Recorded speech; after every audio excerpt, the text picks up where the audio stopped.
नमस्कार, मी राजेंद्र तिडके आणि आपण पाहत आहात युवा दर्पण लाईव्ह। सुरुवातीला पाहूयात आजच्या ठळक घडामोडी।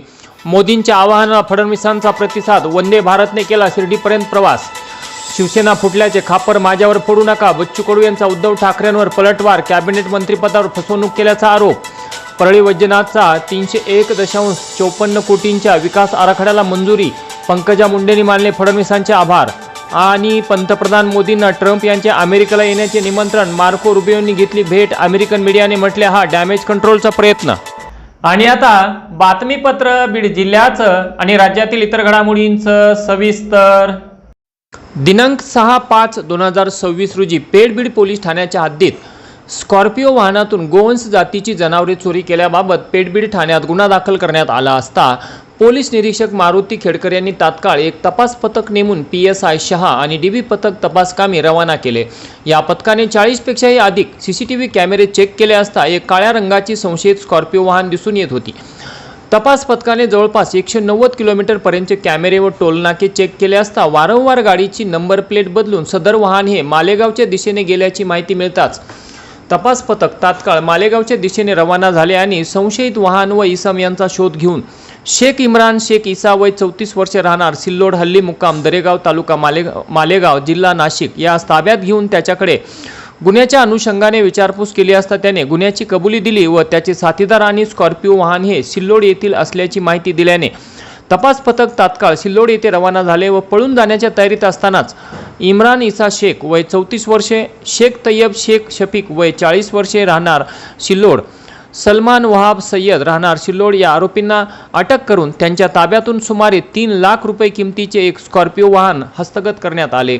सदर आरोपींनी राज्यात इतर जिल्ह्यामध्ये देखील जनावरे चोरीची गुन्हे केल्याचे आढळून आले व ते सराईत आरोपी असल्याचे निष्पन्न झाले। आरोपींना तपासकामी पोलीस कोठडी घेण्यात आली असून गुन्ह्यात इतर साथीदार व मुद्देमालाबाबत अधिक तपास हवालदार पाटोळे हे करत आहेत।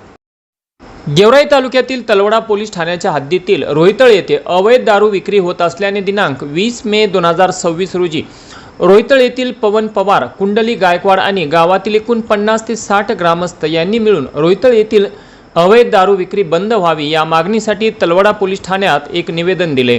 रोहितळ येथे जिल्हा परिषद शाळेच्या शेजारी पत्र्याच्या शेडमध्ये अवैधरित्या देशी व विदेशी दारू विक्री केली जात असून या ठिकाणी रहदारीचा रस्ता असल्याने ये जा करणाऱ्या महिला व मुलींना याचा प्रचंड त्रास होत असल्यानेच रोहितळ येथील पवन पवार व 50 ते 60 जणांनी तलवडा पोलीस ठाण्यात येऊन रोहितळ येथील अवैध दारू विक्री बंद करण्यात यावी अशा मागणीचे एक निवेदन तलवडा पोलीस ठाण्याचे PSI अन्नलदास व खाडे यांना देण्यात आले। पोलीस अधीक्षक श्री नवनीत कामत यांच्या आदेशावरून प्रभारी अधिकारी पोलीस ठाणे केज श्री स्वप्नील उनवणे, पेठ पोलीस ठाणे श्री मारुती खेडकर, बीड ग्रामीण पोलीस ठाणे सोमनाथ जाधव आणि बीड शहर ठाणे श्री शीतलकुमार बल्लाळ यांनी अनुक्रमे जुबेर उर्फ मारी उर्फ पाप्या मुस्ताक फारुकी राहणार रोजा मोहला केज, मोमीन सलीम मोमीन शब्बीर राहणार मोमीनपुरा बीड क्रमांक 3, तुकाराम लक्ष्मण पवार राहणार नवगण राजुरी यांच्या विरुद्ध MPDA कायद्याअंतर्गत स्थानबद्ध करण्याचा प्रस्ताव पोलीस अधीक्षक बीड यांच्या मार्फत जिल्हा दंडाधिकारी तथा जिल्हाधिकारी बीड यांना सादर केला होता। यातील इसम क्रमांक 1 विरुद्ध केज पोलीस ठाण्यात एकूण 9 गंभीर स्वरूपाचे गुन्हे दाखल आहेत। इसम क्रमांक 2 विरुद्ध पेठ पोलीस ठाण्यात एकूण 6 गंभीर स्वरूपाचे गुन्हे, इसम क्रमांक 3 विरुद्ध बीड ग्रामीण ठाण्यात एकूण 8 गंभीर स्वरूपाचे गुन्हे दाखल आहेत, तर एक प्रस्तावित स्थानबद्ध इसम हा न्यायालयीन कोठडीत असून 5वा प्रस्तावित स्थानबद्ध इसम हा फरार असून लवकरच त्याला जेरबंद करण्याची तयारी पोलिसांनी केली आहे। त्यांच्यावर प्रतिबंधात्मक कारवाई करण्यात आली होती तरीही त्यांचे वर्तन सुधारले नाही।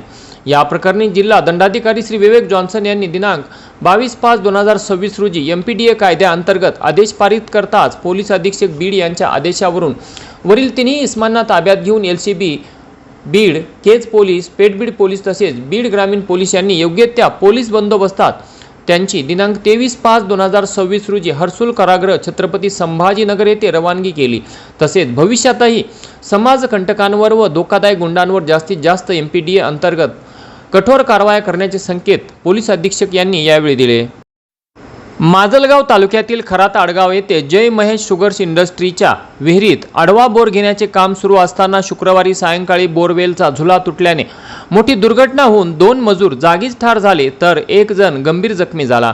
दरम्यान सदरील मजूर हे मध्य प्रदेश येथील असून प्रत्यक्षदर्शींनी दिलेल्या माहितीनुसार शुक्रवारी सायंकाळी 6 वाजण्याच्या सुमारास बोरचे मशीन बसवण्यासाठी मजुरांना झुल्याच्या साहाय्याने विहिरीत सोडण्यात येत होते। त्याचवेळी त्या झुल्याची दोरी तुटल्याने तिन्ही कामगार थेट विहिरीच्या तळाला जाऊन पडले। विहीर अंदाजे 60 फूट खोल असल्याने बचाव कार्य कठीण झाले। या दुर्घटनेत जसवंत मीना वय 25 वर्षे राहणार चिताखेडी मध्य प्रदेश आणि विशाल याचा जागीच मृत्यू झाला तर तिसरा कामगार रविराज सिंग वय 25 वर्षे राहणार मंदेसर मध्य प्रदेश हा गंभीर जखमी झाला। या घटनेची माहिती मिळताच पोलीस व स्थानिक ग्रामस्थांनी तातडीने बचाव कार्य सुरू केले। रात्री उशिरापर्यंत दोन्ही मृतदेह व एका जखमीला बाहेर काढण्यात आले। मृतदेह माजलगाव ग्रामीण रुग्णालयात शवविच्छेदनासाठी पाठवण्यात आले तर जखमींवर एका खासगी रुग्णालयात उपचार सुरू असल्याची माहिती प्राप्त होत आहे।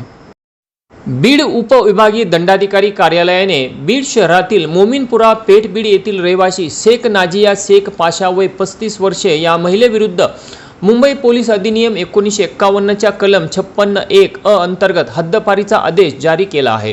पोलीस अधीक्षक यांच्या प्रस्तावानंतर तसेच उपविभागीय पोलीस अधिकारी यांच्या चौकशी अहवालाच्या आधारे ही कारवाई करण्यात आली आहे। संबंधित महिलेविरुद्ध विविध गंभीर स्वरूपाचे गुन्हे दाखल असल्याचे तसेच तिच्या वर्तनामुळे परिसरातील नागरिकांमध्ये भीतीचे वातावरण निर्माण होत असल्याने शेख नाजिया शेख पाशा हिला बीड जिल्ह्याच्या हद्दीबाहेर 6 महिन्यांसाठी हद्दपार करण्यात आले असून या कालावधीत उपविभागीय दंडाधिकारी यांच्या पूर्व परवानगीशिवाय बीड जिल्ह्यात तिला प्रवेश करता येणार नाही। या आदेशाचे उल्लंघन केल्यास कायदेशीर कारवाई करण्यात येणार असल्याचेही स्पष्ट करण्यात आले आहे। हद्दपारीच्या कालावधीत संबंधित व्यक्तीने वास्तव्याचा पत्ता बदलल्यास जवळच्या पोलीस ठाण्यास माहिती देणे बंधनकारक राहणार आहे। तसेच मतदानाचा हक्क बजावण्यासाठी किंवा न्यायालयीन सुनावणीसाठी आवश्यक असल्यास पूर्व परवानगी घेऊन संबंधित व्यक्तीस बीड जिल्ह्यात प्रवेश करता येईल। हा आदेश उपविभागीय दंडाधिकारी बीड यांनी दिनांक 20 मे 2026 रोजी जारी केला आहे। एका महिला आरोपीवर हद्दपारीची कारवाई करण्यात आल्यामुळे बीड जिल्ह्यात उलटसुलट चर्चेला उधाण आले आहे।